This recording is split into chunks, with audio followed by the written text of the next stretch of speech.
Hey, welcome back to the About the Labor podcast here at VikingsTerritory.com. I am BJ Reidell, back here with my guy, Drew Mahowald, and today we have a whole lot of stuff to talk about.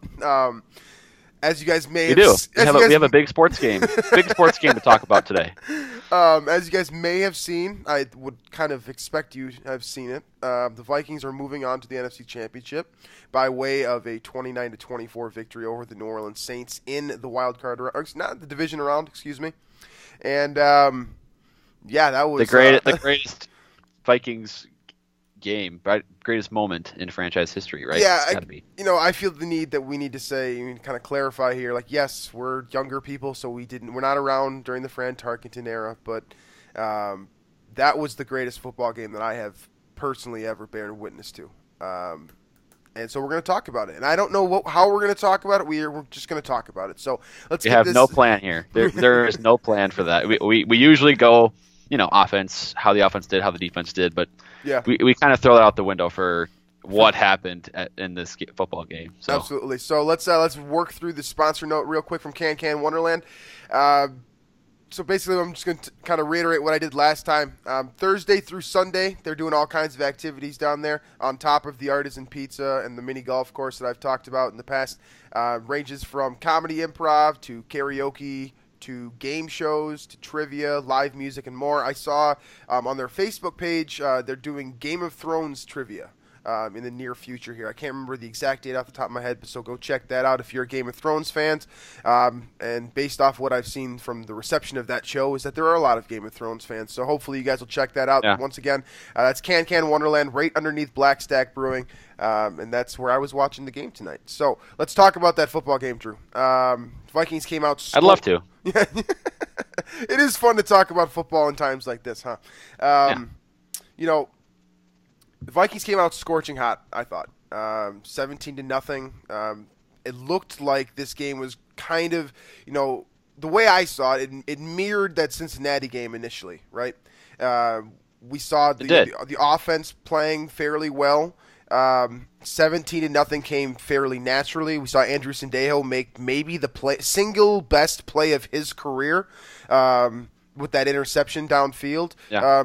So early on, everyone seemed to be firing on all cylinders.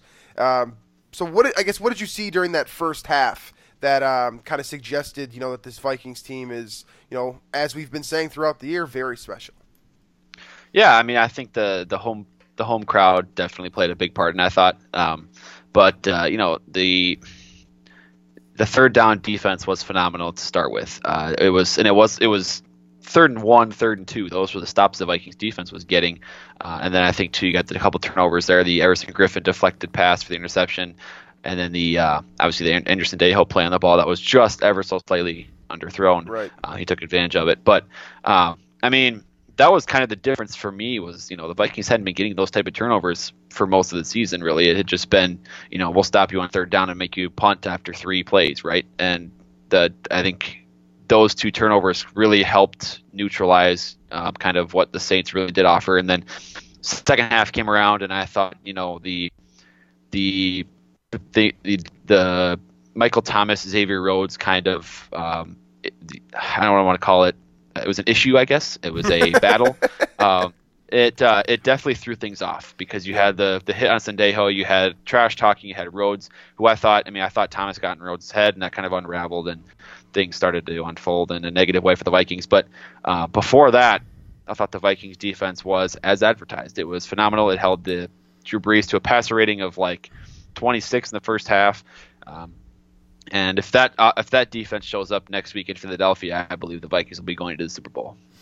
Yeah, that first half defense was really something special. I saw Eric Kendricks was flying around. Anthony Barr had that interception, as you noted, off a tip pass from the ball. If you watch that play, or if you saw the replay during the game, Everson Griffin was kind of like spun around at that point and just sort of threw his hand up. He was mid spin move and he had his hand up, and it was the perfect timing. And it was great. Fell right into Anthony Barr's lap. And what's fun about that type of play, and something that you may not notice in real time, something that you actually need to watch the replay for, is to see kind of how the defenders respond after an interception happens. Right, as soon as Anthony Barr caught that ball, it was there's 2 or 3 guys that got out right in front of him immediately. Yep. And we've seen that, in the past from very good defenses like Denver and Seattle, where they clear lanes for their guy. It's they instinctually know when a turnover happens, right? Yeah. And for what it's worth, I do think that would have been a touchdown if not for the horse collar play. I think that would have been a pick six. I think Anthony Barr is probably faster than most of those guys that were in,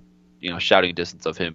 Yeah. There, so I mean that was a good penalty by New Orleans by that tackle, but I think clear path foul. I mean, is that a clear path foul? Yeah, that's actually a very good comparison. Oh, look at all the sports we're talking about right now. Very, very good. But yeah, so that defense it crumbled a little bit. To a degree, you mentioned a couple of those plays. Xavier Rhodes was beat by Drew Brees a couple of times. One of those times, it looked like Michael Thomas just simply ran a great route. That was the one on the right side. I believe it was a quick slant, and Rhodes was in off coverage. And that was a ball where if the route is what it was called, and Sean Payton deserves credit for this, Rhodes is at an extreme disadvantage just initially. Then there's the play in the back of the end zone where Brees simply beat Xavier Rhodes on that play. That was one of those, it doesn't matter how great you are at cornerback sometimes. I try to explain this as much as possible so that we can kind of get over the fact that cornerbacks are going, when a cornerback gets beat, it doesn't mean they're bad. I think that's really important for fans to, in order to better understand the football game, we need to understand that cornerbacks are just going to get beat sometimes. And if they don't, that's unbelievable. That's Hall of Fame level play. And Drew Brees beat Xavier Rhodes on that, I believe it was a crossing route over the right side of the field, and it just kind of went over his outstretched arms. And that's a Hall of Fame quarterback throwing that ball. I personally don't think there's a debate about Brees' stature. I also believe that there are people that are going to just kind of throw, comments out there just to spite him, I suppose. But I don't see it. When the Vikings defense got beat, they got beat by a player of incredible talent. There's no defense for the perfect throw and perfect catch. Right. And AJ Boye, in that, if you watch that first game, the Jags Steelers game, he'll tell you that firsthand, because the only 2 touchdowns he's given up this season at all were both to Antonio Brown today, and I would say in both of them he was in perfect position.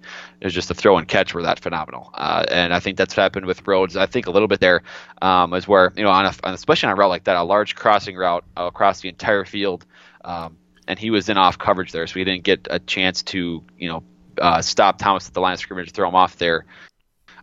It's really tough for straight up man-to-man coverage to stop a crossing route when the throw is perfect like that. Yeah. So, I do think Thomas toasted Rhodes a little bit in that second half early, but I will say this: on the Saints' final drive when the Vikings had to hold them, they went after Thomas again and again, and he and Rhodes over the top, Rhodes and Smith over the top, really shut that down and made Brees go elsewhere, which he ended up working to Willie Snead there on that 4th down. But they really wanted to go at Thomas because they thought that Rhodes wouldn't be able to recover after that kind of rough stretch there, and he did. He really did show up there at the end when it mattered. So we got to give props to him for that. Harrison Smith for that too, for that help over the top. But Xavier Rhodes kind of in his feelings a little bit though.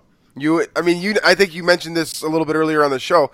That was one of the first, I know that Rhodes is from Florida State, and Florida State cornerbacks, for the most part, I'm thinking when I say this, I'm thinking Deion, Jalen Ramsey.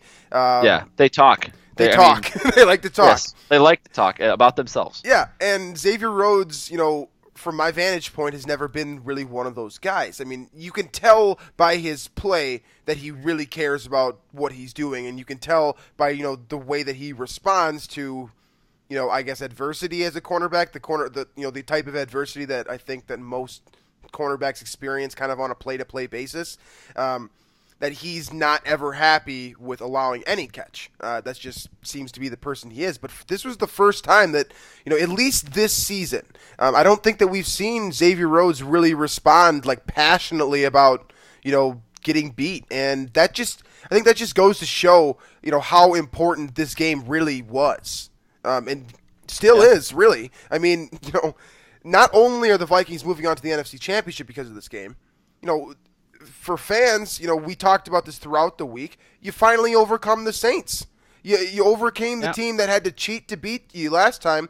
And this time, there were a couple of questionable hits. Let's say I thought the play right before the Case Keenum touchdown pass to win it was, he got hit a little bit late, and I thought that Sheldon Rankins kind of got up in his jaw a little bit. I mean, I'm not saying the Saints are a dirty team. The Michael Thomas play, it's questionable because on one hand, I really do think it could have been inadvertent as to where, there obviously a collision was happening and Thomas had the vision to see that it was happening. He was able to brace for it, and Sendejo wasn't, and I think that was part of the reason it just happened. But you could also look at it and say, well, he did get the arms up in a fashion as to hit him in the head. But that at the end of the game, at the end of the day, that really doesn't matter because I really think it fired up Xavier Rhodes, and I think it took a while for Rhodes to get, while he was fired up, it also took a while for him to get under control enough to play and get in his own, get Thomas out of his head.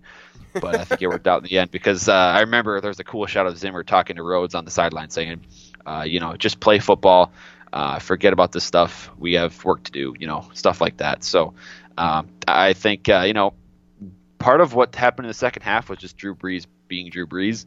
Part of it was, I think, the loss of Sendejo, I think, had a part of it as well.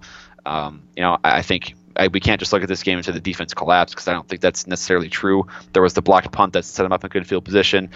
There was the interception that set him up in good field position. So I don't want to say that this game was the defense was weak and that we should be worried about that. I think I think when you get a Hall of Fame quarterback and you get a couple of unlucky draws, I guess, where the Saints have good field position, they're going to take advantage when you have a quarterback and a receiver and running backs of that caliber. So, and by the way, on the other touchdown throw to Kamara, Kendricks was, again, that's another situation where a perfect throw and catch is just unguardable.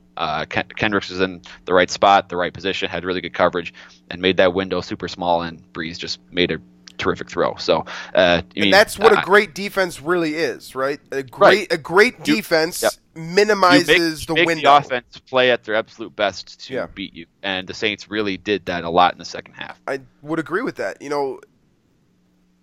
The Saints' offense is, again, we've talked about this throughout the week. They're extremely talented, basically from top to bottom. Whether some of these guys are ready to be on this stage, I think we found out a lot about guys like Alvin Kamara today. Just the way that he was able to handle the moment as a rookie, it's extremely impressive.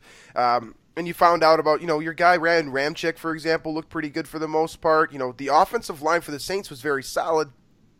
Just as a whole, I thought that the Vikings, they were going against the best that the offense has played, not necessarily, the Saints offense has played, not necessarily from the perspective that, that these players had career games, but they all worked very well in units, like as a group, right? And that's what I saw from the Saints team, and the Vikings responded pretty well, I thought, and then ultimately that culminates in, what I am going to say is the greatest moment at least in recent memory, but right up there with some of the very best plays of all time with that Case Keenum throw to Stephon Diggs where Marcus Williams, the cornerback, the defensive back, I believe he was playing safety at the time, number 43, kind of over pursued a little bit, came in with that Madden hit stick, and Diggs kind of just sort of sidestepped him, found his ground, got his balance, and off to the races. I've watched, since this game, I've now watched that play at least 15 times, if not more. Oh, I've watched it more than that. Yeah. I've watched it probably 100 times. With various different music behind it and all kinds of different... Celine Dion. Yeah, it's... It was super special, and that's, I think that Diggs, made that pretty clear in his press conference that, this is the type of moment where you can't foresee that type of thing coming, and that's really what makes it so special to me. As someone who tries to seriously figure out what's going to happen on every single play, that's ultimately my goal when I'm watching films, to try to figure out what broke down, what went well on every single play. Yeah. And that's the type of play where it's so rewarding for not just, from the vantage point that I've been working on, Stephon Diggs' films for however many years now. It's also rewarding from the fact that, I still am a Vikings fan. I'm from Minnesota. I'm sorry. That's where I'm from. Right. And it's really nice to see a guy like that who, wasn't necessarily given a chance by NFL scouts as a 5th-round pick to have this. Your tweet today about I think he was the 19th receiver drafted in the 2015 like draft. That. Yeah, it's incredible to see, and he gets the throw comes from Case Keenum, who's the most. You know what I'm saying? It's a special connection, and as fans, from a fan vantage point, I should say, I don't. That's a moment I'm never going to forget. It's Greg Lewis-esque. It's right on. It's better than Greg Lewis. It's better than Greg Lewis because of the timing of it, right? But in essence, I mean, it's the same type of thing. Every single Vikings fan was like, "Not again." I was sitting there. I was watching people respond at Blackstack. There was, I was watching. I had the same reaction with my buddies at the house here at school, and we had kind of already accepted that this was probably going to be a loss, and we even for what it's worth, that Keenum to Diggs play, if he had gone out of bounds like I was yelling for initially, for Diggs to go out of bounds, it would have been a long field goal attempt, and there would have been more field goal demons that would have probably come up, knowing the Vikings playoff field goal block. You know what makes that funny? So I did when I was in college. I did extensive work on that specific play where Brett Favre was throwing over the middle to Sidney Rice. I wrote like an 8-page paper on it for whatever class I was in at the time, and I was trying to break down kind of the rhetoric behind it, like kind of the thinking that goes into it without actually knowing the thinking. And I just remember after the play was over, my initial instinct was, why did you throw that ball? You're throwing back across the field. And, Paul Allen's call was phenomenal on the play because that was kind of embodied the spirit of what everyone was thinking. And then the reaction after that was, why didn't he just fall down? We could have tried a 50-whatever-yard field goal. And then you think about the guy kicking the field goal. And everyone always says, well, it's Ryan Longwell. Longwell was so consistent. Well, guys, he was consistent from inside like 45. He's never been a long-range kicker, even when he was with the Packers. That's just he didn't have consistent success from distances like 53. So, in theory, it seems like Favre was kind of trying to avoid that type of moment, and it didn't work. Sure. It crushed us, all of us, myself, Drew, probably the people listening. It was and this time around, Diggs set his feet. I guess fate was in our favor, the Vikings' favor.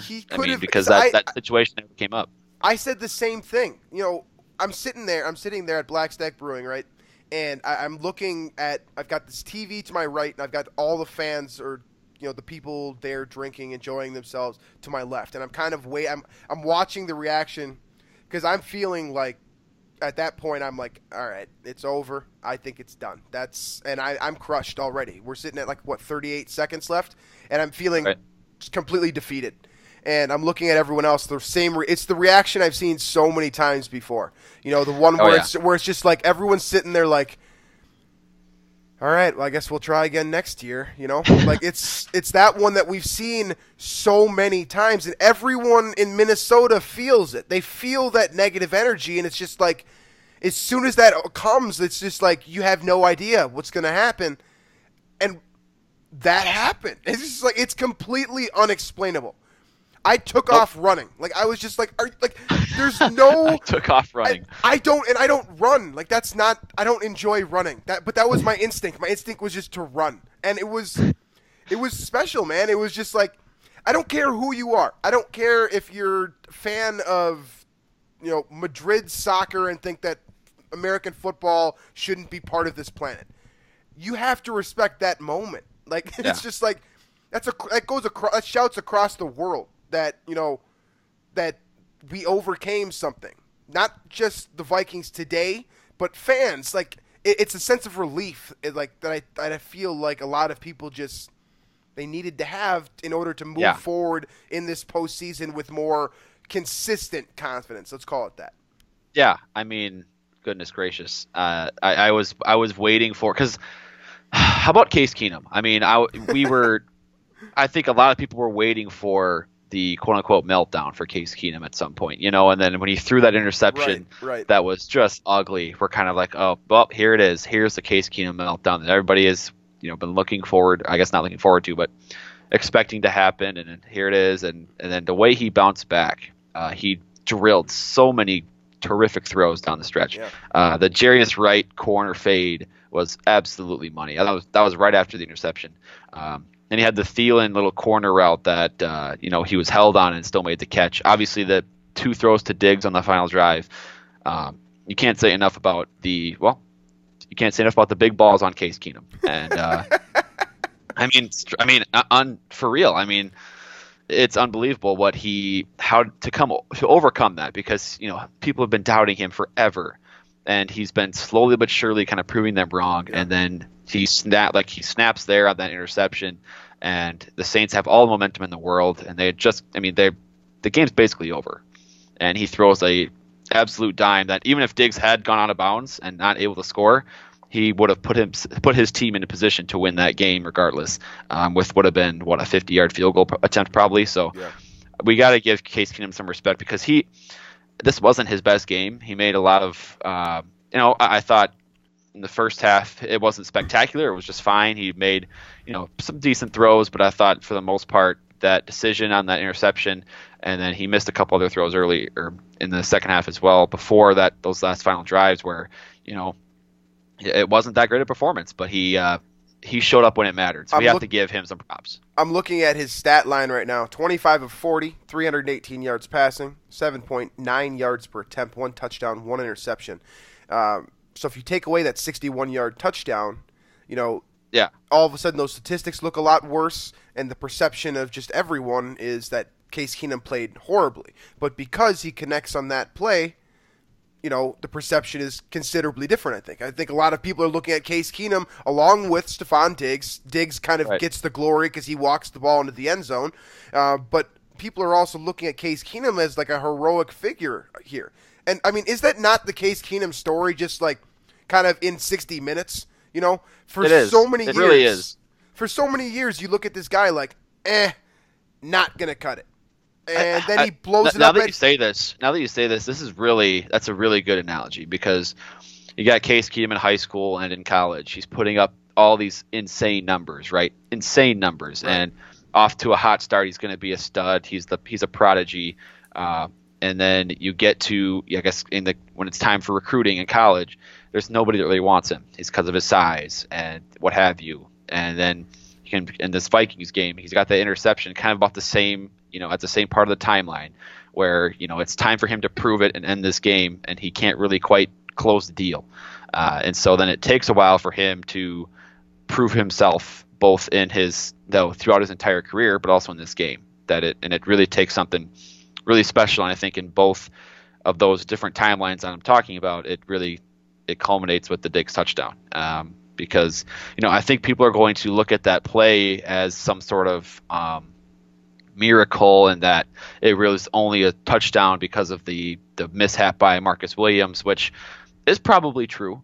But I think we need to really appreciate the throw by Keenum and the catch by Diggs and the guts. The guts and the focus to make that throw at that time, and that would have, if Diggs had been out of bounds, hypothetically, would have been enough to put the Vikings in field goal range. I think people are going to forget that because, it's a touchdown, it's a miracle play, it's a 1 in a million play, whatever. But really, it was if the touchdown had been scored, that was one heck of a football play, one heck of a throw by Case Keenum. So, I think it's time for these doubters to officially be gone.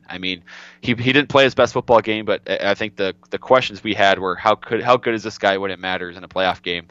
He has definitely answered that call. And how many times have we said that good players too often are defined by statistics, whereas really they should probably be defined by how they handle the moment. And to a degree, I think that's why we remember postseason teams. Why we remember the Giants more than the Patriots from that 18-1 season. It's because in the moment that mattered the most, the Vikings came out on top today. Like we've been saying throughout the show, the first half was fantastic. The second half was not awesome, to say the least. Offense was sputtering for most of it. Defense was allowing plays to happen that they haven't allowed to happen for most of this season. Yeah. And it looked, as soon as the Vikings crossed that 21-point plateau, you started thinking, well, that's all the defense has needed all season long. Yeah. And that's what makes this play so much even more special, is because it took every second on the clock to get the Vikings the victory here, to send them to Philadelphia next week. And that's just, that's a special feeling. That's I saw on Twitter, I can't remember where I read it, but people were talking about that might just be the thing that this Vikings team really needed. To kind of have the mojo working in the right way throughout, maybe they came out a little flat today. They didn't come out flat, but maybe they got a little overconfident heading into that second half, and then came out flat, by proxy there, I suppose. But ultimately they were humbled again. Yeah. That's and they overcome it again. They overcome it again. That's what this Vikings team has been, the entire season. It's been, think about the moment, work hard, don't overthink things, just kind of prepare and listen to Mike Zimmer, let him kind of impose his will on you, because apparently something's working there. Well, Mike Zimmer did say something interesting in the press conference afterwards that I think is, in my school scale this week, which unfortunately Vikings territory had a host server issue that kind of derailed the time it was up and able to read, but I stressed that coaching was going to be the difference in this game, that the Vikings coaching staff, and especially Mike Zimmer versus Sean Payton, favored the Vikings. And I think that, Mike Zimmer in the press conference said specifically that the Vikings had practiced that situation every single day during the season. And the play call is called, I think somebody said, I either read it on Twitter or it was in an interview, Buffalo Right 7 Heaven. Yep. And he said they practiced that every single day, and he was happy that it paid off, obviously. And I wonder how many times the Saints practiced that same exact situation. And I would imagine that the Vikings put in more time than the Saints did in that situation. And I think that's why the coaching obviously favored the Vikings in this game. Not to mention Sean Payton's two just awful, awful challenges. But hey, we'll take them, right? Right. That's kind of how that works. So let's pause for a second here. Talk a little bit about the watch party real quick, just because we are having another one, or that the plan is to have another one next week. That's not quite set up just yet, but I want to kind of give you guys a general idea of what was going on there. So we had a nice crowd of people out there today. A lot of people in Vikings jerseys, a lot of energy. It's like an 190-inch screen or something like that. I don't know the numbers, math, I don't do math and counting and stuff like that. So come on down. Once again, I believe we're going to have another watch party next week. That seems like the right game plan. I can't even imagine what that place was like after that touchdown. Right. That would have been awesome to be there. Right, and that's kind of what I want to get out of the way here. Is you guys should come on down to Black Stack Brewing, 75 North Pryor Avenue, right past Menards off of University. If you're from kind of that St. Paul area, the Miriam Park area, it's a really good time. I think a lot of the people that showed up were very happy that they were there, just because, like Drew said, it's fun to share those moments with more than just you and your couch sometimes. So, it looks like this next game against Philadelphia on the road is going to be another fun one. So come on down to Black Stack Brewing.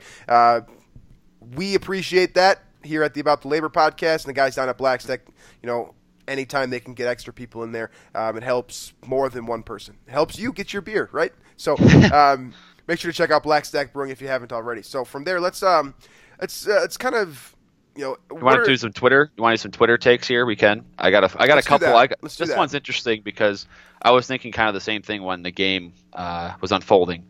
This is from Luke Reichens. I think I'm saying that right. Luke Reichens at Luke_Reichens. That's RIETJENS. So he's asking about our thoughts on Zimmer's defensive call on that 4th and 10 for the Saints. I think Willie Snead converted it for a first down, but what I saw was just 2-man. So there was 2 deep safeties, Smith and Harris. This is kind of what they had been playing that entire series, really, was just the guys were matching up, and then they had Smith on one side, Harris on the other side, and they weren't really blitzing. There was one blitz where Kendricks got in there and disrupted a pass, but I think it was just a case of Snead beating Alexander on the route, because I would like to see these corners when it is in man almost be pressing the entire time and not ever be off coverage. But it looked like Alexander was off coverage there and just got beat, and Brees found him, and that'll happen sometimes when you go man. And I just think that I think Alexander especially would thrive more if he was up in press coverage, which is probably what I would have done there. But I mean, again, we've said this over and over. Drew Brees is gonna make some great plays, and sometimes you just get beat there. And I don't really have a problem with the call. I think, you trust your guys. That's when you go two man, you're trusting your guys to make the play, and I think that's what Zimmer did. And eventually, it worked out in the end because I think the way Xavier Rhodes battled Michael Thomas in those last couple of series was just unreal. And they did that exact same defense, two man with Smith over the top, and they would, I think 2 or 3 times in a row, they ran that little fade route to Thomas up kind of from the slot, and every time Rhodes knocked it down. So, it was just one of those plays where they got beat, but in the end, I have no problems with the call or anything like that. Yeah, I don't necessarily have a whole lot to add. I think he did a good job breaking that down. I'll throw in the cliche to kind of support Drew's analysis, and that's just, you win some, you lose some. Yeah, that's kind of what happened. Credit to Drew Brees too for throwing to Mackenzie Alexander. If you're going to throw to one guy, probably on that defense that's in man coverage, you probably go to Willie Snead against Mackenzie Alexander. I feel like that's probably the one matchup that's most favorable to the Saints in that situation, especially when Rhodes had been locking Thomas down the previous couple plays there. Right. Otherwise, I don't really have a problem with that play call. It's just it was unfortunate he converted, obviously, but right. The other thing to note too is that 3rd and 1 that the Saints had that prior to their last field goal, the Vikings getting that stop, obviously biggest 3rd down stop of the year. They stopped Ingram for a loss of 1, forced a field goal with I think 30 seconds left instead of what would have been probably a game winner as time expired for the Saints. So again, the 3rd down defense today was 2 for 9, or I guess the Saints went 2 for 9 on 3rd down. It's unreal. It's phenomenal. You can't say anything. You can't say anything else about it.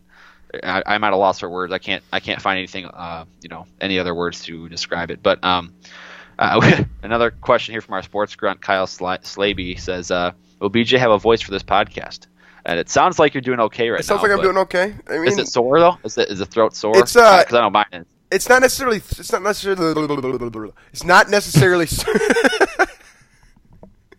Good work. Put this in the outtakes, Kyle. It's not necessarily sore, but it is well used. Let's put it that way. And that's gonna, there's people who are gonna take that the wrong way. I was screaming. Okay, I was screaming. It was a. Hey, I've got to kind of account for the few, despite the many. You know what I'm saying? Sure. Yeah, I was yelling. Yes, so I do have a voice, I think, but that's ultimately up to you guys. What you guys think? So. Yeah, I went on the Twitter account and asked for a bunch of tweets and reactions, and there are a few that, videos and other reactions that I've retweeted on the page, so go follow us at Vikings ATL Pod on Twitter. But the last one here that I want to mention, the last question here is from our buddy at @IKeepIt_SoReal on Twitter. So real. There you go. I was waiting for that. But he says, was this the greatest Vikings win ever? So we preface this at the beginning. Obviously, we're not old enough to have seen all of the Vikings wins ever, but do you have an opinion on that? Well, so I think the best way to break this down is to look at some of the other best wins ever, right? So that Dallas Cowboys game a couple of years back in 2009 when they absolutely floored the Dallas Cowboys to send them to that was awesome. That was one of my personal favorites. We mentioned the Greg Lewis catch and beating the 49ers back in Week 3 of that 2009 season. That was also a very special moment to me. I feel like the Vikings have had a ton of great moments throughout the entire franchise. Dating all the way back to the 60s teams that I wasn't a part of at that time because as Stephon Diggs would say, I was still swimming. But You know, it's definitely right up there. I think that there's a very fair argument for being the greatest victory in Vikings history, strictly because they haven't won a Super Bowl before. So it's comparatively, so you don't have any Super Bowls to pick from. Right. I mean, you're basically picking from NFC Championship games, which they have four, right? Four, right? Well, and I guess NFL championships or however you want to say it back then, yeah. Right. But for me, I think it's got to be the best, just because of the way the fan spectacle that it was. It's definitely the best moment in Vikings history. It's probably the best win just because, again, of the spectacle of how I think there was a 2.5% chance the Vikings were going to win that game as the snap was taken from Case Keenum on that touchdown pass. So it's you can go back to all of those, I guess the games to get in the Super Bowl back in the 70s and 60s, but this team and this game with guys that weren't supposed to make it. You got undrafted quarterback, you got a 5th round pick receiver, you got another undrafted receiver in Thielen, you have an offensive line that's built on undrafted guys with the exception of Riley Reif, or guys that are relatively low to mid round picks at the best. I think it's special. It's really special, and I think that for me anyway, it lifts it up to the top, and it's probably recency bias too, but I mean, it's the first walk-off touchdown to end the fourth quarter NFL history in a playoff game. I think that says enough right there to me that this was the best win in Vikings history, and I just hope that it ends up being a defining moment for a Super Bowl winning season, and not just an abbreviation for I guess a shortened season. I guess if the Vikings end up losing next week. I'm with you on that. I think that I think the best way to put this is that it's the greatest moment yet. Right. I've seen it's to be determined because if the Vikings win next week, that's probably the best. That's going to be the next the new number one, and then if the Vikings win the week after that, it's going to be the new number one. So there's still a lot of football to be played, but I think this will for sure be the moment of the season if the Vikings do go on to a Super Bowl or win the Super Bowl. Right. It just goes to show that it's not over till the fat lady sings, and it's I guess nobody was singing, probably skull clapping, Yeah. By the way, watching the Wild and the Wolves after that game, there was skull chants all over the place. That was really cool. Yeah, I mean, the city came alive tonight, and that's awesome to see. If nothing else, that is what makes this the greatest moment in at least recent Vikings memory. But as Drew said, and as we try to state throughout every single show, it is a week-by-week league, and if the Vikings allow this feeling to kind of consume them and they come out flat in Philadelphia next week, it might be the defining moment too, and that's not what we want. We want this to be the greatest moment right now, and then tomorrow we want practice to be the greatest moment. I know it sounds cliche, but that's just kind of what it is. And if the Vikings continue to go into every single game as if it's going to be the last one of the season, that's probably the right mentality to have, to know that this could be the last game. And if you don't play well, you don't get another one. And you don't get to play in the Pro Bowl, or I guess I should say you are forced to play in the Pro Bowl. So, it's special for right now. It's the greatest moment in my Vikings memory. But I hope that it's not the last, and I expect another great week of preparation. And I think that Mike Zimmer and Pat Shurmur have got this. They know how to get things done, and so long as everybody stays grounded, keeps the same mentality, and continues to fight for every last yard. Ultimately, it may come down to a 61-yard touchdown, but this time it went the Vikings' way. This time it finally went the Vikings' way, and that's, as we've been saying throughout the show, is extremely special. So, any closing thoughts from you before we wrap this thing up? Yeah, I'll say one thing, and I know this is something kind of off air that you've mentioned to me before, and I have been reluctant to buy in, but this idea of destiny, the idea that this is kind of the team that's going to do it, and then you read what Case Keenum wrote for the Players Tribune about this is the right team in the right time. This type of play kind of to me, it's like, wow, this might actually be a real thing. This destiny, Yeah. it's the home Super Bowl, It's everything like that. It really has this kind of feeling like, it's meant to be that, and I don't want to get too. You don't want to get too far ahead, right? I don't want to get too far ahead of myself, but as Vikings fans, this really has that vibe to it. It has that vibe to it. As Vikings fans, we won't forget until the confetti falls, right?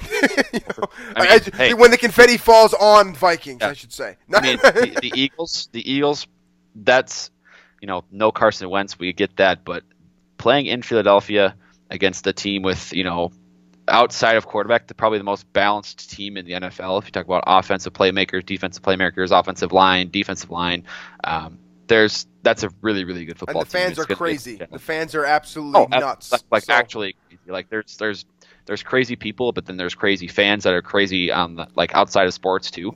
And I think that's Philadelphia. There are crazy people, there are crazy fans, and then there are crazy Philadelphia Eagles fans, and those are the three levels of sports fandom. Yeah, because Philadelphians are like crazy people anyway, and then you get them into a sports arena or stadium, whatever it is. And then it's just a whole new level. So it's not going to be an easy environment to play in. For sure. So we'll look forward to that on the next couple of episodes here. We'll talk more in depth about what this Philadelphia Eagles matchup is going to look like. Like you said, no Carson Wentz, so I'm sure that Nick Foles will be a primary talking point this week. So I'm sure that'll be a lot of fun, at least for me. All the Jeff Fisher quarterbacks. Yeah. Back to reunion. Hey. Who knows? Anything can happen. Sky's the limit for this Vikings team. It certainly appears right now. So, like I said, back to work tomorrow. Same goes for us, and we'll have another show up coming on Wednesday talking about something relating to this upcoming matchup. So, that's about all we got for today. So make sure to check us out if you haven't already on CastBox, iTunes, Stitcher. My work is at zonecoverage.com. Drew's work is at vikingsterritory.com. That's where you can find both, written stuff and podcast stuff from a lot of very talented writers and sports talkers. Find us on Twitter as a team, our Vikings ATLP team. That's at Vikings ATL Pod. Myself, Robert Reidell, Reidell, Drew Mahowald, Mahowald, and yeah, I think that's everything. Black Stack Brewing, Can Wonderland, shocked the world. I think they did tonight. So we'll see you guys later on this week.